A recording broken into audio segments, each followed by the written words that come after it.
మీరు కూర్చోండి మేడం, నేను బయటికి వెళ్ళి పాల ప్యాకెట్ తీసుకొచ్చి మంచి కాఫీ కల్పిస్తాను అని చెప్పి శ్రీరామ్ బయటికి వెళ్తాడు.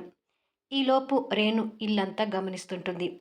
ఆ ఇంటి వాతావరణం అంతా మిడిల్ క్లాస్ అనే కంటే లోయర్ మిడిల్ క్లాస్ అనొచ్చు. ఆ ఇంటి తీరు అలా కనిపిస్తుంటుంది. గోడకి ఓ పక్కగా శ్రీరామ్ తల్లిదండ్రులు చనిపోయినట్టు గుర్తుగా వాళ్ళ ఫోటోలకి దండలు వేసుంటాయి. రేణుకి బోరుగా అనిపించి కుర్చీలోంచి లేచి బుక్ సెల్ఫ్ దగ్గరికి వెళ్తుంది.